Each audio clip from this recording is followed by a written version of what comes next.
नमस्कार विद्यार्थी मित्रांनो, विजन गव्हर्नमेंट जॉब हे आपल्या एज्युकेशन चॅनलवरती आपलं पुन्हा एकदा स्वागत आहे। आजच्या लेक्चरमध्ये आपण इतिहासामधला जो एक 1840 ते 1860 याच्यामधला जो महत्त्वाचा कालखंड आहे आणि त्याच्यामध्ये काही काही महत्त्वाच्या घटना घडल्यात या सगळ्या बऱ्यापैकी आपण कव्हर करणार आहे। ह्याच्यामधला सगळ्यात मोठा पोर्शन होता आणि महत्त्वाचा आहे तो म्हणजे 1857।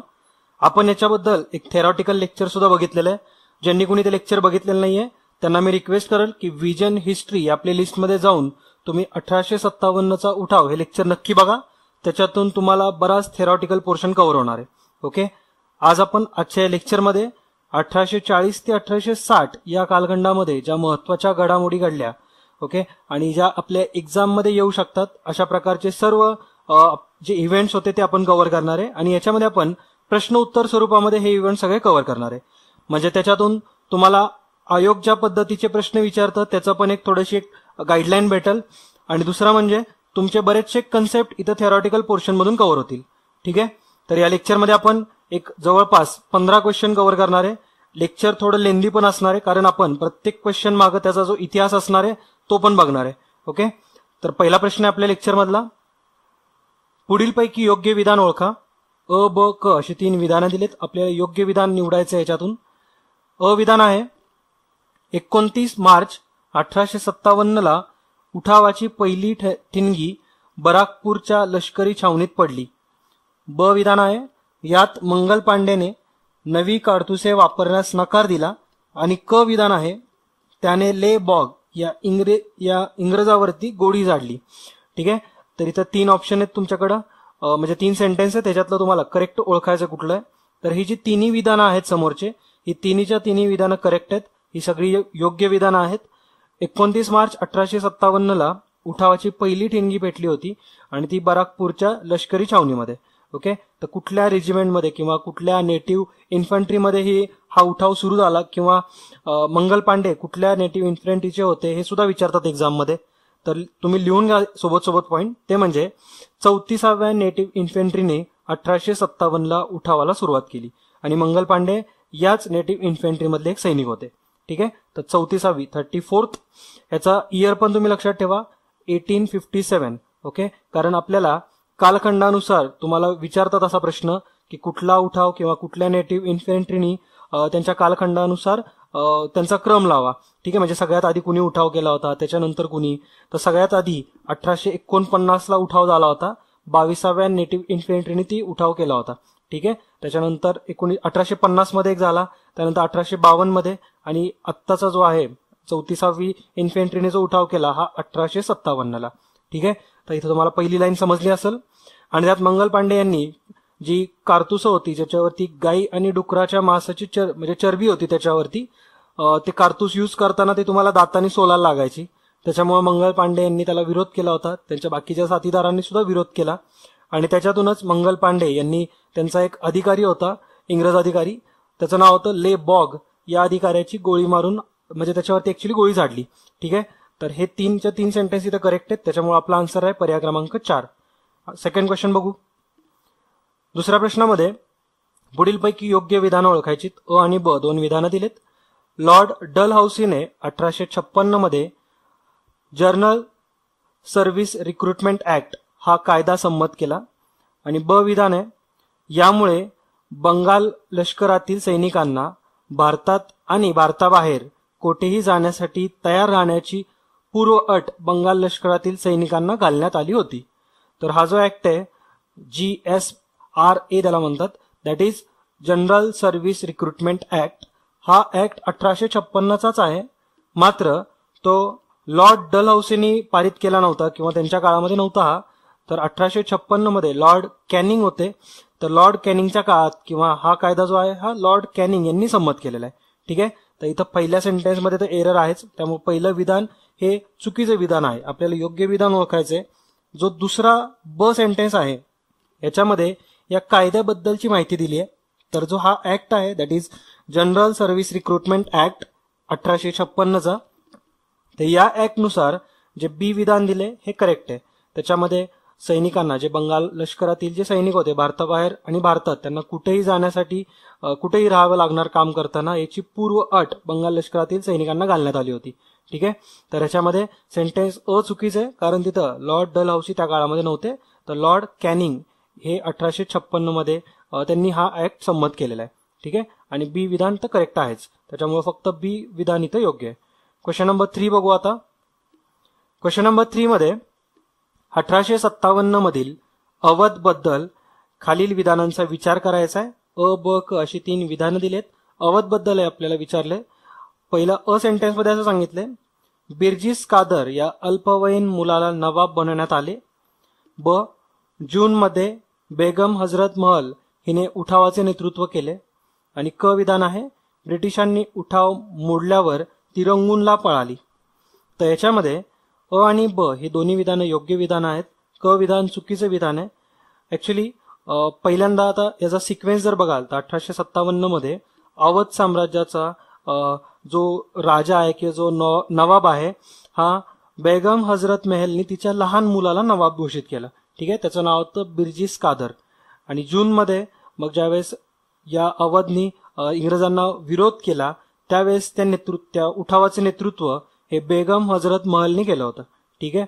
आणि क विधान जे आहे हे ब्रिटिशांनी उठाव मोडल्यावर ती रंगूनला पळाली, हे चुकीचं आहे. ज्यावेळेस ब्रिटिशांनी हा उठाव मोडून काढला त्यावेळेस तिने नेपाळला पलायन केलं होतं. ठीक आहे. सो हे रंगून जे आहे ही चुकीची सिटी इथं मेन्शन केलेली आहे, तर त्याचं करेक्ट आन्सर असणार आहे नेपाळला पळाली ती. ओके. त्याच्यामुळे अ आणि ब इथं योग्य आहेत, क विधान अयोग्य आहे. नेक्स्ट क्वेश्चन बघू आता. हाच प्रश्न ज्याच्याबद्दल मी तुम्हाला सांगत होतो की सिक्वेन्समध्ये तुम्हाला माहिती असणं गरजेचं आहे. इयरनुसार त्याचा कुठल्या नेटिव्ह इन्फंट्रीने कधी उठाव केला हे इयर वाईज तुम्हाला माहिती पाहिजे. आपण बघितलं ह्याच्या आधी की 22वी नेटिव्ह इन्फंट्री जी आहे हिनी 1849 मध्ये उठाव केला. त्याच्यानंतर 66वी नेटिव्ह इन्फंट्रीने 1850, 38व्यानी 1892 आणि 34वी ज्याच्यामध्ये आपले मंगल पांडे होते तर यांनी उठाव 1857 मध्ये केला. ठीक आहे. तर आपला जो करेक्ट सिक्वेन्स आहे तो म्हणजे म्हणजे पर्याय क्रमांक 3 ड, ब, क आणि अ. ठीक आहे. नेक्स्ट क्वेश्चन आता बघू. Question number 5. पुढील विधाने वाचून त्यातील योग्य विधान ओळखायचंय. अ आणि ब दोन विधानं दिलेत. म्हैसूरच्या राजाचे पेन्शन रद्द करण्यात आले होते. आणि ब विधान आहे, कर्नाटकचा नवाब व तंजावरचा राजा यांच्या उपाध्या रद्द करण्यात आल्या होत्या. तर अ आणि ब ही दोन्ही विधानं इथं योग्य विधानं आहेत. म्हैसूरच्या राजाचे पेन्शन रद्द केलं होतं, त्याचबरोबर तुम्हाला माहिती असेल धोंडोपंत म्हणजे आपले नानासाहेब पेशवे यांचं सुद्धा जे पेन्शन आहे हे इंग्रज सरकारने रद्द केलं होतं. ठीक आहे. तर हे सुद्धा तुम्ही पॉईंट एक्स्ट्रा ऍड करून ठेवू शकता. आणि धोंडोपंत पण तुम्हाला माहिती असतील की आपले दॅट इज नानासाहेब पेशवे हे दुसऱ्या बाजीरावांचे दत्तक घेतलेले पुत्र होते. त्याच्यामुळेच जो दत्तक वारसा हक्क कॅन्सल केला होता इंग्रजांनी डॉक्टरीन ऑफ लॅप्स आणून, तर त्यामुळं जे वारस घेतलेले मुलं असायचे किंवा त्याचे दत्तक घेतलेले जे अपत्य असेल तर त्यांना वारसा हक्क पुढे कंटिन्यू होत नव्हता. ठीक आहे. आपण ते आधीच्या आपल्या 1857च्या उठावाच्या लेक्चरमध्ये डिटेलमध्ये बघितलेलं आहे. आणि दुसरं जे सेंटेन्स आहे बी विधान त्याच्यामध्ये कर्नाटकचा नवाब व तंजावरचा राजा यांच्या उपाध्या रद्द करण्यात आल्या असं सांगितलंय, तर हे करेक्ट आहे. त्याच्याबद्दल तुम्हाला आणखीन सांगायचं झालं तर कर्नाटकचा जो नवाब होता किंवा तंजावरचा जे राजा आहेत हे दोघांच्या ज्या उपाध्या आहेत या त्यांच्या मृत्यूनंतर काढून घेतल्यात किंवा त्यांच्या मृत्यूनंतर रद्द केल्यात. ओके. तर इंग्रजांनी एवढा क्रूरपणा सुद्धा दाखवलेला आहे. नेक्स्ट आता क्वेश्चन बघू आपण. क्वेश्चन नंबर 6 मध्ये लॉर्ड डलहौसीने खालसा केलेली काही राज्य पुढे दिली आहेत आणि त्यांना कालखंडानुसार मांडणी करा. तर पहिल्यांदा कुठलं संस्था हे खालसा करण्यात आलं होतं असं विचारलंय सरळ सरळ. अ, ब, क, ड असे दिलेत. सातारा, उदयपूर, झाशी आणि जैतपूर. तर हे तुम्हाला इयर वाईज माहिती पाहिजे. तर सगळ्यात पहिल्यांदा या ज्या लॉर्ड डलहौसीनी खालसा केलेलं राज्य म्हणजे सातारा. ओके. तर सातारा 1848च्या आसपास त्यांनी खालसा केलं होतं. त्यानंतर जैतापूर व संबलपूर म्हणून एक होतं तर ते दोन्ही 1849 मध्ये. त्यानंतर उदयपूर हे 1852 मध्ये. झाशी केलं होतं त्याच्यानंतर 1853 मध्ये.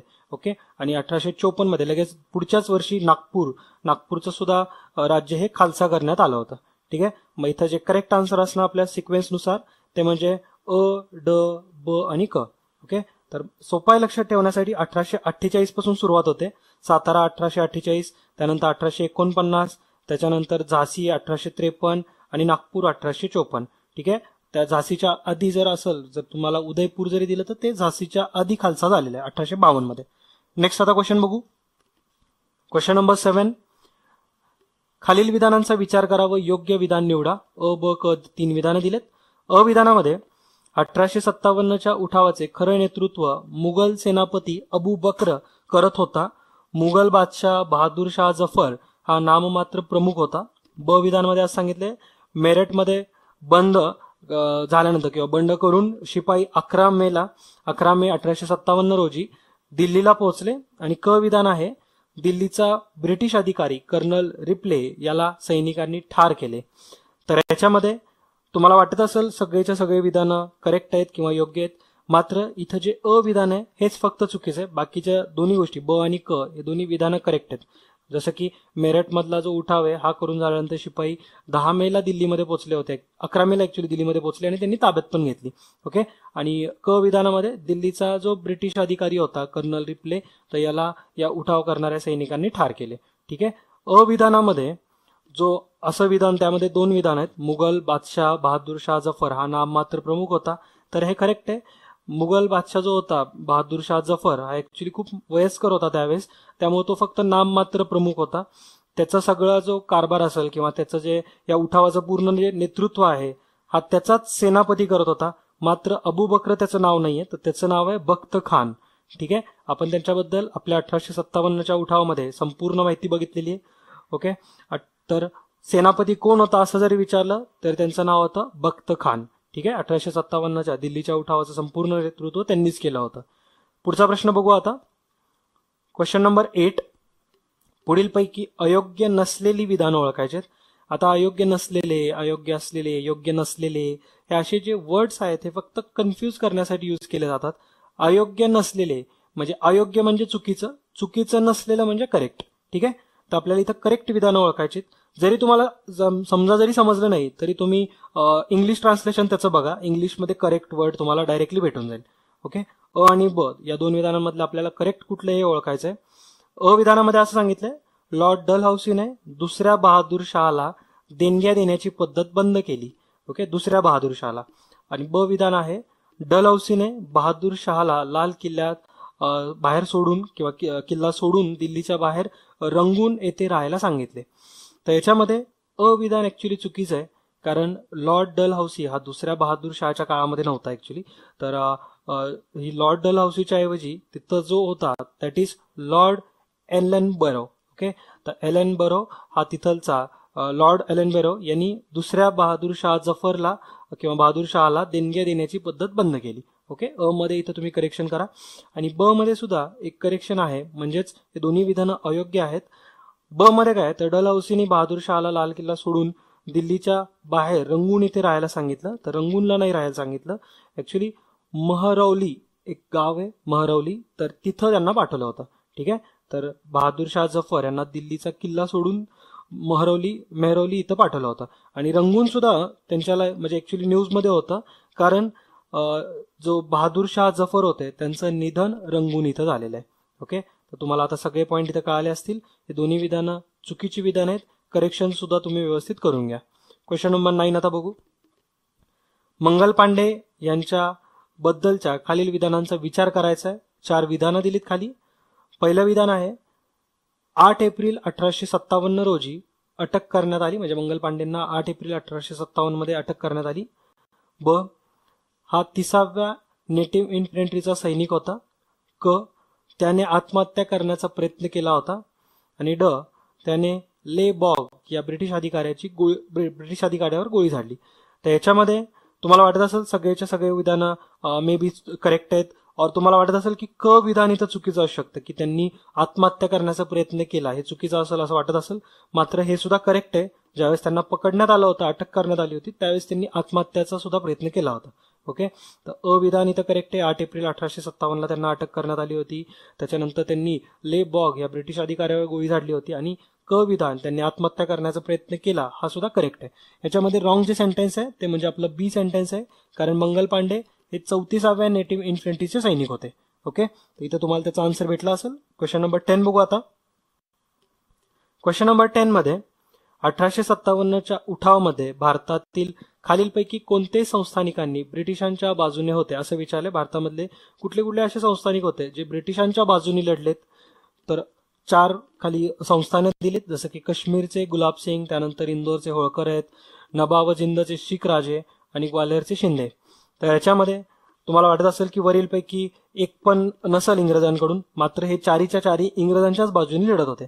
म्हणजे उठाव मोडून काढण्यासाठी हे चारही संस्थानं लढत होते.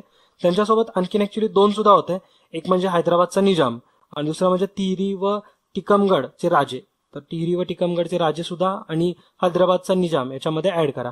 म्हणजेच असं एक व्यवस्थित तुम्ही नोट्स बनवू शकता. एक टेबल बनवा, त्याच्यावरती हेडिंग द्या की ब्रिटिशांच्या बाजूनी लढलेले संस्थानिक कुठले कुठले आणि हे 6 नावं लिहा. जसं की काश्मीरचे गुलाब सिंग, त्यानंतर इंदोरचे होळकर, नवाबजिंदचे शीख राजे आणि ग्वाल्हेरचे शिंदे. आणि 2 नावं म्हणजे हैदराबादचा निजाम आणि तिहरी व टिकमगडचे राजे. ओके, याच्यापैकी ऍक्च्युली इंग्रजांनी बऱ्याच जणांना सर ही सुद्धा पदवी दिली, कारण ते इंग्रजांकडून लढले होते या 1857च्या उठावामध्ये. त्याच्यामध्ये ग्वाल्हेरचे शिंदे जे होते त्यांचे मंत्री सुद्धा आहेत. त्यानंतर निजामाचा हैदराबादचे निजाम आहेत, त्यांचा सुद्धा एक मंत्री आहे ज्यांना ब्रिटिशांनी सर ही पदवी दिली पुढं. ओके, क्वेश्चन नंबर आता 11 बघू आपण. 3 विधानं दिलीत आणि याच्यामध्ये तुम्हाला अयोग्य ओळखायचे. 1850 मध्ये लॉर्ड रिपनने धार्मिक निसमर्थता कायदा म्हणजेच रिलिजियस डिसॅबिलिटीज ऍक्ट पास केला. ब विधान, लिटनने हिंदूंच्या वारसा हक्क कायद्यात बदल केले होते. आणि क, लॉर्ड डलहौसीने दत्तक वारसा नामंजूर केले होते. तर याच्यामध्ये जे विधान करेक्ट आहेत किंवा जे योग्य आहेत ते फक्त क विधान योग्य आहे. दत्तक वारसा नामंजूर हा लॉर्ड डलहौसीनेच केला होता. म्हणजेच त्याला आपण बघितले डॉक्टरीन ऑफ लॅब्स हा लॉर्ड डलहौसीने आणला होता. आणि जे वरती जे दोन्ही दिलेत लॉर्ड रिपिन, अली लिंटन, याचे सुद्धा जागेवरती तुम्ही डलहौसी लिहून हे सगळे सेंटेन्स करेक्ट करू शकता. म्हणजे अ आणि ब ही विधानं अयोग्य आहे तिथं, कारण 1850 मध्ये डलहौसीने हा धार्मिक निसमर्थता कायदा म्हणजे रिलिजियस डिसॅबिलिटीज ऍक्ट पास केला होता. आणि लिंटनने हिंदूच्या वारसा हक्क कायद्यामध्ये बदल केले असं सांगितले, तर ते पण चुकीचं आहे. तर या लॉर्ड डलहौसीने या कायद्यामध्ये बदल केला होता. आणि या कायद्यानुसार धर्मांतर केल्यावरही वडिलोपार्जित संपत्तीवरती वारसा हक्क अबाधित ठरेल असं सुद्धा मेन्शन केलं होतं. ओके, म्हणजे एखादा हिंदू राजा असेल, तुम्हाला याचं एक्झाम्पल देतो म्हणजे एखादा एक हिंदू राजा आहे आणि त्यांनी त्याचा एक मुलगा असेल, मग तो हिंदू राजा वारल्यानंतर मुलाकडे सत्ता आली आणि मुलाने नंतर धर्मांतर केलं आणि तो ख्रिश्चन धर्माचा झाला. तर जी सगळी सत्ता आहे ही यांच्या नियमानुसार ही या ख्रिश्चन धर्मीय जो मुलगा असेल त्याच्याकडेच जाणार. ओके, म्हणजे त्याचा जो हक्क आहे तो ऍज इट इज राहणार, जरी त्यांनी धर्मांतर केलं असलं तरी सुद्धा. ओके, तुम्हाला कळाला असेल आता हा. क्वेश्चन नंबर 12 बघू. 1857 मध्ये खालीलपैकी कोणाला ब्रिटिशांनी सर ही पदवी दिली? तसं की तुम्हाला सांगितलं मी 2 अशा व्यक्ती आहेत ज्यांना सर ही पदवी दिली इंग्रजांनी. शिंदेचा मंत्री म्हणजे दिनकरराव आणि निजामांचा मंत्री होता तो म्हणजे सालारजंग. तर या 2 व्यक्तींना इंग्रजांनी सर ही पदवी सुद्धा दिलेली. 1857 मध्ये ते इंग्रजांच्या बाजूने लढले होते यासाठी म्हणून. ओके, आणि मानसिंग हे सुद्धा व्यक्ती थोडेसे चर्चेमध्ये आहेत ऍक्च्युली. 1857च्या उठावामध्ये तात्या टोपेंसंबंधित त्यांचं एक रिलेशन आहे. ओके, आपण ते 1857च्या लेक्चरमध्ये बघितलंय. जर तुम्हाला आठवत असेल हे मानसिंग आणि तात्या टोपे यांच्यामध्ये काय आहे, आपण त्याच्याबद्दल आधीच्या लेक्चरमध्ये बोललेलो आहे. जर आठवत असेल तर नक्की कमेंट बॉक्समध्ये तसं मेन्शन करा. ओके, नेक्स्ट आता क्वेश्चन बघू. Question number 13. अ, ब, क, ड अशी 4 विधानं दिलीत आणि याच्यापैकी आपल्याला योग्य विधान ओळखायचं आहे. मिर्झा इला इक्बल, ओके, मिर्झा इला इ बक्ष याने बहादूर शहाला इंग्रजांना पकडून दिले. ब विधान आहे 1857च्या दिल्लीच्या लढाईत जॉन निकोलस याच्या मृत्यूचा सूड म्हणून दिल्लीतील हजारो लोकांची कत्तल करण्यात आली. आणि क विधान आहे 14 सप्टेंबर 1857ला दिल्ली ब्रिटिशांनी परत मिळवली. आणि ड, ब्रिटिश जनरल हडसनने बहादूर शहाच्या 2 मुलांना व नातवाला ठार केले. तर याच्यापैकी आपल्याला योग्य विधान ओळखायचंय. कुठलं विधान योग्य आहे याच्यामध्ये ते ओळखायचंय. ओके, तर याच्यामध्ये सगळेच्या सगळे जे विधान आहेत ते करेक्ट आहेत. ज्यावेळेस इंग्रजांचा एक सेनानी जॉन निकोलस याचा मृत्यू झाला होता, तर ऍक्च्युली याला मारलं होतं सैनिकांनी, तर त्यानंतर त्याचा मृत्यूचा सूड म्हणून दिल्लीतील हजारो लोकांची इंग्रजांनी कत्तल केली होती. 14 सप्टेंबर 1857ला ब्रिटिशांनी दिल्ली जिंकली परत एकदा. आणि ब्रिटिश जनरल जो होता हडसन, तर यांनी बहादूर शहाच्या 2 मुलांना आणि एका नातवाला ठार केलं होतं. ओके, आपण ह्या सुद्धा कन्सेप्ट किंवा हे सुद्धा सगळं थेरॉटिकल पॉइंट्स आपल्या आधीच्या लेक्चरमध्ये बघितलेले आहेत. आणि मिर्झा इलाई बख्श याने बहादूर शहाला इंग्रजांना पकडून दिलं होतं. ओके, म्हणजे आपल्यातलेच काही लोक फितूर होते. क्वेश्चन नंबर 14 बघू आपण आता. क्वेश्चन नंबर 14 मध्ये पुढीलपैकी अयोग्य विधान ओळखायचंय. लॉर्ड डलहौसीने घोषणा केली की बहादूर शहाच्या मुघल वारसदाराला आणि संस्थानिकांना सारखाच दर्जा असेल. आणि ब विधान आहे, लॉर्ड डलहौसीने अशीही घोषणा केली की त्यांच्या वारसदाराला बादशाह हे पद धारण करता येणार नाही. तर याच्यामध्ये अ आणि ब आपल्याला याच्यामध्ये ऍक्च्युली अयोग्य विधान ओळखायचंय, म्हणजे इनकरेक्ट सेंटेन्स ओळखायचंय तुम्हाला. तर अ आणि ब हे दोन्ही सेंटेन्स इथं चुकीचे आहेत.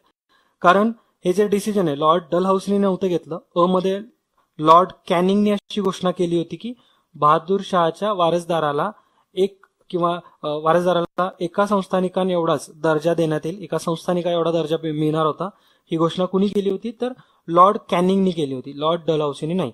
आणि अशी त्यांनी घोषणा केली होती की त्यांच्या वारसदाराला बादशाह म्हणजे बहादूर शहाच्या वारसदारांना बादशाह हे पद धारण करता येणार नाहीये.